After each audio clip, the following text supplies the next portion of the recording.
Hello, welcome or welcome back, and this week I'm going to be reading my most popular books that are on my TBR. Basically, I've gone on Goodreads because I feel like that's the best place to find the most general rating of a book. I've gone through all the ratings of the books that are on my June TBR, and we are going to read the 3 most popular books in this video. So here is my physical TBR. I am going to make this physical TBR only because if it goes Kindle, I'm going to be here for hours just trying to look for the most popular book. We have Magnolia Parks, Checkmate, Hunger Games, Insomnia, Hopeless by Elsie Silver, Book Lovers, Saving Six, and The Conditions of Will. I think I'm going to do it by the highest stars. The number 1 book is The Conditions of Will, and that has 21,000 ratings, but it also has 4.48 stars, yet The Hunger Games has 9,473,000 ratings and has 4.34, so I don't know how to do this. The 3 most popular books are The Conditions of Will, Saving Six, and The Hunger Games. I feel like that's the safe option. Are these going to be our 3 books for this video? I feel like they're very popular books. So I think I'm going to start off with The Hunger Games. And yeah, if you want to know my thoughts and feelings, this is obviously spoiler free as well. Please do keep watching. I am over halfway, 195 pages into The Hunger Games. I fear I'm entering a slump. I really do fear I'm entering a slump. I don't know what it is. I don't know if it's because I've been busy. I don't know. It's got nothing to do with the book. I'm really enjoying the book. I don't know if it's because I've seen the film already, so naturally I'm just not as hooked because I know what's going to happen. I don't know what it is. I am just slumping. I really am. I have been very busy all day. We've not stopped. We stopped at 10 minutes ago and it's 9:10. It's just been very busy with lots of plans. For now, I'm just going to read and try and make a bit more of a dent.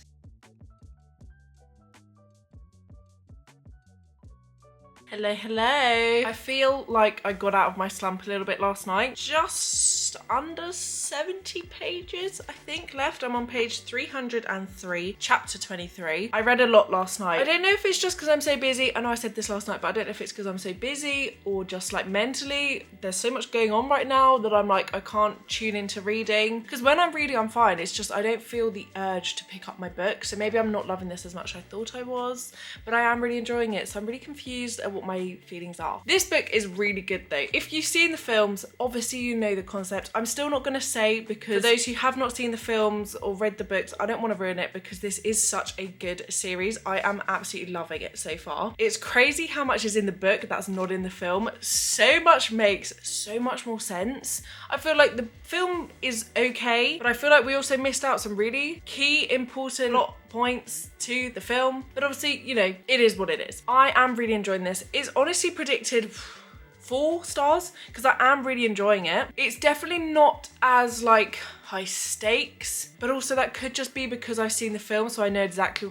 No, I think it's because I've seen the film. I know exactly what's going on. Kind of, I know how this ends. I know the story. The little extra point I am loving. I'm really enjoying being able to like put every single, you know, connects every single dot. And I wonder if I'm just not reading this as fast because I know it. But I don't know. I feel like I'm just in a weird spot. I'm really hoping this slump ends because obviously the next book we're going to read, well, I've decided the next book we're going to read is Saving Six by Chloe Walsh, and this book is an easy 623 pages, so I need to kind of get out of this slump, otherwise I'm going to be here for weeks. This video is going to take me weeks to film, and I don't have the time. Anyway, I'm going to sit down and finish this now, and then I'll come back with my final thoughts. If you don't know the story, this follows Katniss and Peter. They get chosen as tributes in the 74th Hunger Games, and the Hunger Games is basically a competition in which 2 tributes from every district, and there's 12 districts, get chosen, chucked into this arena basically, and have to fight to the end to survive. And there's normally 1 winner, and then you're a victor, and then kind of you're rich. A lot of these districts are on the poorer side. There's a lot of poverty. District 12, especially where Katniss and Peter are from, not a very rich district. You know, they are hunting, they're not doing well. Yeah, they both go into the Hunger Games. They go through the whole interview process. You basically have to get interviewed to get sponsors, so then when you're in the games, you're still gonna, you know, get, I don't know, medicine and food and supplies and just a little bit of help. So you have to try and make the audience fall in love with you. Katniss has been providing for her family since her father passed away. You find that out very early. So she is more of like a blunt, upfront, just get the job done type of girly, whereas Peter has had a slightly more comfortable life. So he's a bit more chatty, a bit more friendly. He's a little sweetheart, to be honest. We love him. Well, I love him personally. And yeah, so they kind of get to know each other a little bit better. They do have a little bit of past, but nothing crazy. Obviously not like romantic, but they have known each other. They live in the same district. And then yeah, they're going into the games together. Once they're in the games, blah, you know, everything happens. There's the game makers kind of control what happens in the arena. There's also obviously 23 other tributes which want to kill you. It's very fun. I love the concept of Hunger Games so much, and I am really enjoying this book. I don't know what it is. Maybe these last 70 pages will kind of make it clear for me what my review is, so I'll obviously check in again in probably... This is a very quick read as well. When I am reading, I'm reading really fast. I'm stumbling over my words today. Yeah, when I'm reading really fast. It's just, I just don't feel gravitated, but I don't know if that's just because I know it. And also, low-key, if you don't know, I have been reading, well, I read Binding 13 and Keeping 13 back to back, and I'm so in the Boys of Tom and world right now that I'm just like struggling, I guess, to forget about it and kind of detach myself from being in this world. Like, Binding 13 and Keeping 13 are big books, and they just, you get so connected and you are in the world because it's such a long book. You're so immersed. So I am just thinking about this, and Releasing 10 came out a couple days ago and it's all over my For You page, and I just have severe FOMO and I feel left out. So I'm excited to finish this, one, because I want to finish the book and I'm enjoying the book, but also two, because I really want to just start reading this. I can't wait to read this. I'll check in a bit once I've finished Hunger Games. On TikTok at the moment, the song that's like, I ain't got no panties on, ain't got no panties on, I ain't got no panties on the dance floor, is right in my brain, and it's all I'm singing to myself. And also, it's not exactly the most appropriate thing to be singing to yourself. Anyway, she's finished. I did actually finish this yesterday. It got 4 stars. I think the same sort of thoughts apply that I said the last time I saw you. I really enjoyed this. I feel like the ending was a bit rushed, but equally, was it because there's the next book, but kind of it all ended very abruptly, which I was a bit like, oh, I kind of wish there was more in the book that we didn't see in the film at the end, because I know that Catching Fire, then there's quite a big like jump in time. So I don't know, I was hoping for a little bit more at the end, but it is what it is. Book and film, I do think are similar. I think the book just has more. It just has more. So I knew I was going to enjoy this, and yeah, it gets 4 stars. I just find it like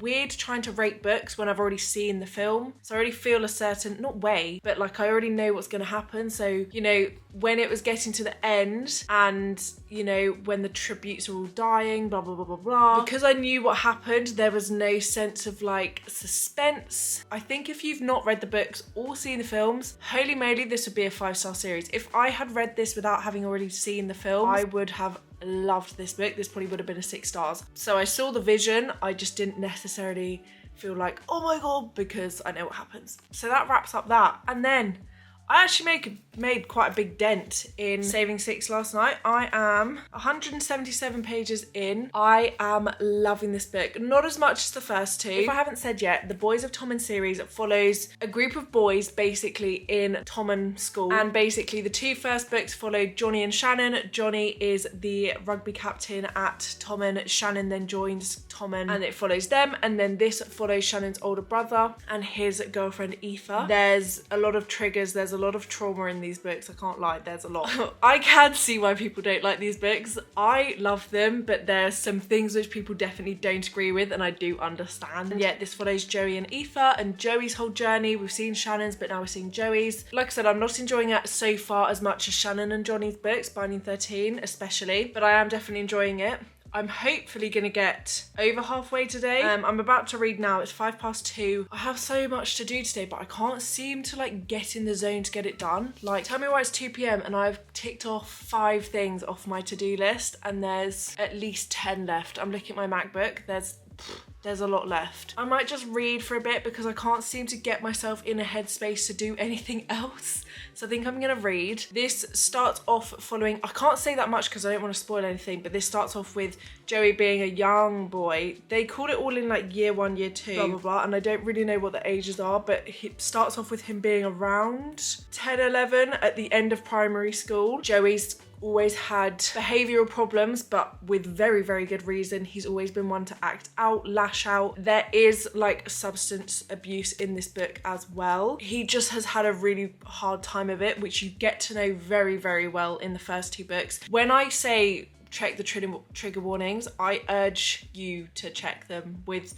my whole heart. And Aoife is his friend who they meet on the first day of secondary school, have a little like chit chat, and then they never speak again, and Aoife doesn't really know why, and Joey's not really letting on why, but they have a very, very funny like banter, but like hate, like enemies, kind of like it's a hate to love. No, what am I trying to say? It's funny because like they have really dry hating each other type of banter, which I love reading about. It's very familiar to me. I'm just really nervous because these books start off so like, ah, and then end off with you absolutely bawling your eyes out. So we'll see. Good morning, good morning. It is the next day. I don't know what was in the air yesterday. I think I was on page 176 when I checked in with you yesterday.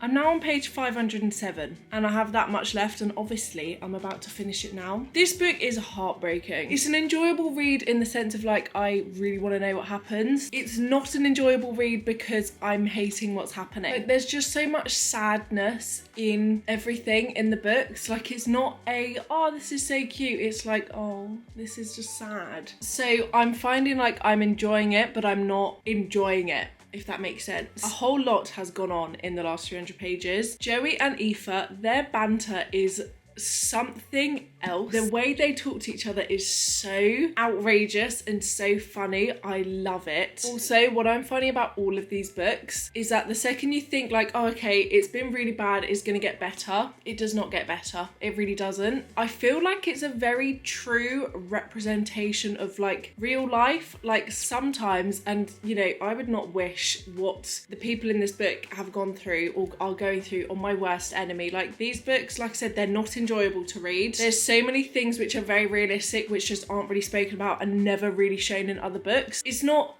cutesy rom-commy vibes in the slightest. This is hard-hitting, heartbreaking, soul-crushing. I don't know if this one's going to be 5 stars. I feel like I preferred Joey and Shannon's story more because I do disagree with so many ways and things that the characters have done in this book. Like, I disagree with the behaviour. I see why they've behaved that way, but I disagree with so much of like what Joey and Aoife have done. Joey irks me, but not in a sense of he's annoying. I'm just like, oh no. I don't know, I feel like if you've read this book or you're reading this book, you'll understand what I mean when you're like, you hate him but you love him. It's a really, I don't know what to say. This book is just taking me for an absolute ride. Anyway, I'm gonna go finish this book and I'll come back with my final thoughts in probably about an hour.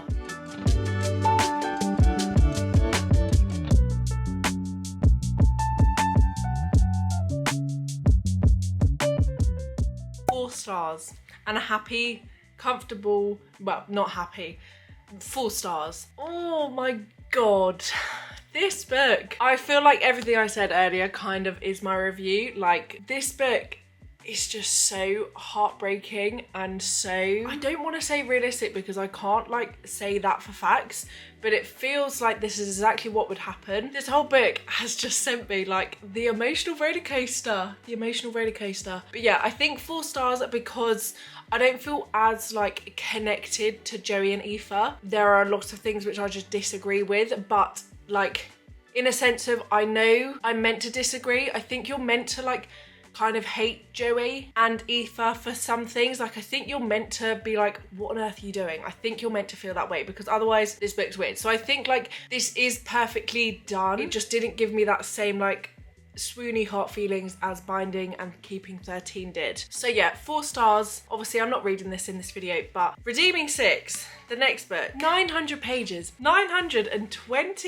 23 pages. I'm sorry, what? Anyway, we're gonna finish off this video with The Conditions of Will by Jessa Hastings. Look how gorgeous this is. I think it's so pretty. I have no idea what to think going into this. I don't even know the blurb. Oh, her dad's passed away. She's reunited with her favourite brother Oliver. She meets his AA, Alcoholics Anonymous sponsors Sam. Georgia and Sam are instantly drawn together, but Georgia can't help noticing how her brother looks at Sam, and the last thing she wants is to hurt her only real family. Tensions rise when their father's will reveals an inheritance to a mysterious stranger. Oh my gosh. Okay, sometimes I wish I hadn't read the blurb to a book because I feel like I would go in kind of blind, and that's sometimes better. Either way though, I'm going to read this. I think this is 400 and something pages. It's on my Kindle, and I think that's what I'm going to read it on. So yeah, I will check in with some thoughts. I think I'm going to take a break from reading for the next couple of hours just to process Saving Six. I really don't feel like I can go into another book right now. I really don't. I'm going to do some work, and then I will read the conditions of will and probably check in with you later on this evening. Hello. It has been a couple of weeks, and I literally said in this video is going to take me weeks to film, and it did. It really did. I've got some final thoughts. I don't even think I filmed a check-in with this. I'm not gonna lie, it's literally been 2 weeks, maybe longer, but I've come to give my final thoughts and obviously end this vlog, because I was just gonna be like, oh, it's been too long, I'm just not gonna upload it. And then I was like, what's the actual point? What's the point in doing that, babes? I think I initially gave this 4 stars, but this is 5 stars. This was incredible. It did take me quite a while to read. I don't know what it was. Either I was slumping, I don't know. It just took me a while to read it. I don't know what I said in my last clip. I haven't even like watched back the edit. I just remembered, wait, I didn't finish the vlog. So this follows Georgia and her family. Georgia has a really bad relationship with her family, bar her older brother Sam, who is gay, and her and Sam are so close because Sam was not accepted when he came out as gay by his family, but Georgia obviously did accept him, so they're like besties. Her dad passed away, so she's come back to America to obviously go to the funeral, deal with everything. All the family comes back from their various places around America and the world. Sam is a recovering alcoholic, and he brings his sponsor. No, not Sam. Oh wait, no, whoops. Ollie is her brother. Ollie brings Sam. Sam is Ollie's Alcoholics Anonymous sponsor. Georgia thinks Sam is Ollie's boyfriend. She doesn't know about the Alcoholics Anonymous thing. So Georgia goes over and like, oh my God, Ollie, your boyfriend's so cute, blah, blah, blah, blah, blah. And Sam's like, I'm his sponsor and I'm straight. Nice to meet you. So they kind of like have this awkward but flirty but kind of funny interaction. Yeah, like I said, she's dealing with her family. She is training to be a psychologist, but she's like not insane, but she's like really good. Insane good, not insane. She like reads facial expressions, body language, and she can like read people. She's so clever. So she is very much like an analyzer of people. She gets on really, really awfully with her family because they sent her away for an predicament that was not her fault. So she has a lot of resentment, as she should. Yeah, it follows them kind of dealing with the grief, her reading her family, and then it comes to the will, reading the will for her dad, and it turns out that her dad actually left a very large amount of his inheritance to this random stranger. So it's also this mystery. There's the romance with Sam, there's the relationship with Ollie, there's the relationship with her older brother Tennyson and her older sister Marianne, and this is just a whirlwind. I feel like it was so fast-paced, and I don't really know why it took me so long to read. I might have just been busy. I loved how kind of inconsistent it was. You would kind of think, oh, okay, this is where the storyline's going, and then it'd be like, nope, never mind. Never mind. Out the window, something else is happening now. I really enjoyed that. Like, I liked the fact that I did not know what was happening. I am loving Jessa Hastings. I just read Magnolia Parks this past weekend. Loved it. It was like 4.5 stars. I really enjoyed that, and I really like her writing. I think she's quite a controversial writer. I think some people like can't get on board, which I get, because she literally writes like you're there. She writes as in you are in the room with the characters, which I loved, but also I can understand some people probably like, what on earth is going on? This is less like that. This less like Magnolia Parks, but I really enjoy her writing style. I really do. I loved the relationships between everyone. I loved Georgia. She was one of my favorite female characters. I don't know what it was. I think she just did everything the same way I would. I felt like so sympathetic towards her, so like proud of her. She was not an insufferable main character in the slightest. She didn't do anything which I was like, oh, goodness sake. Like, she didn't annoy me at all, which I really liked. I found her very mature and very within her right to do what she did and say what she said. I really enjoyed this book. Definitely worth the read. I think it was just really interesting. It was lovely to see the characters, like the side characters, her family actually played like such a massive part. I just thought the story was so clever. The ending was so, I wasn't expecting it. I really wasn't. Like, it was another route. It was another thing just getting chucked at you, which I loved. Like I said, I just really enjoyed how kind of inconsistent but in a good way this book was. But yeah, thank you so much for watching. I really hope you enjoyed. Sorry this took me so long. I hopefully am back with some more reading vlogs. I've missed them. I really have missed them, so I think they're back, and hopefully I'll see you again in another one. Please do subscribe. I'm so close to 3,000 subscribers and it would just be my dream, so please do subscribe, and hopefully I'll see you again in another video. Also, my socials are all in the description if you want to go follow me on Instagram and TikTok. We have fun over there. But yeah, thank you so much for watching. Love you so much. Kisses and hugs. Bye.